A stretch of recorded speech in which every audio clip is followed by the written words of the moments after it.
જોવા મળી હતી। રિકવરી માટેનો પ્રયાસ કર્યો પરંતુ બજાર અહીંયા રિકવર થઈ શક્યું નહોતું। જિગ્નેશ, એક આઉટલુક અહીંયા શું બની રહ્યો છે? 8340ના લેવલને જોતા હવે સપોર્ટ અને રેઝિસ્ટન્સમાં કોઈ ફેરફાર થશે? જી વિક્રમ, મારા તરફથી 8350નું એક એવું લેવલ હતું કે એના ઉપર જો નિફ્ટી હોલ્ડ થાય તો ઇમિડિયેટલી કાલે સપોર્ટ મળે તેવું લાગતું હતું।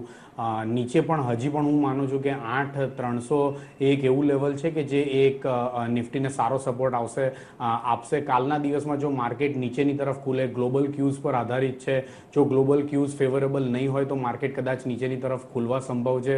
નીચેની તરફ માર્કેટ જાય તો 8300 એક એવું લેવલ હશે કે જ્યાંથી માર્કેટને સપોર્ટ મળશે।